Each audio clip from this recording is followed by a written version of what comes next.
les amnésies commencent par une disparition. Google avait oublié de mapper une des îles Kerkennah. Et pas n'importe laquelle, puisqu'il s'agissait de Melita, le port d'attache du bac, qui fait le lien avec le continent. Cette anecdote de carte incomplète résonne aussi avec l'histoire qui me lie au Kerkennah. Le lieu auquel sont rattachés mes plus beaux souvenirs de liberté était en partie rayé de la carte la plus consultée au monde. C'est ainsi que j'ai repris le chemin de Kerkennah il y a quelques années.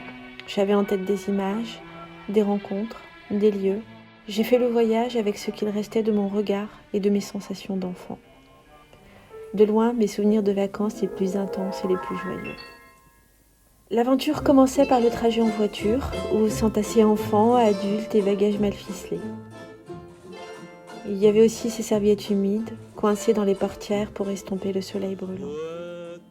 Les discussions sans fin pour savoir qui occuperait les places près des fenêtres. Je ne sais par quel miracle, nous tenions à 9 dans une voiture prévue pour 5. Nous étions bruyants, insouciants, libres et heureux.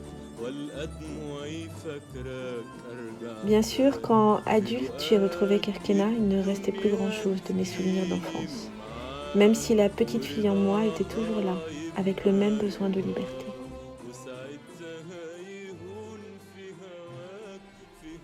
Je vous écris d'un territoire où l'on vient chercher la liberté en se faisant oublier.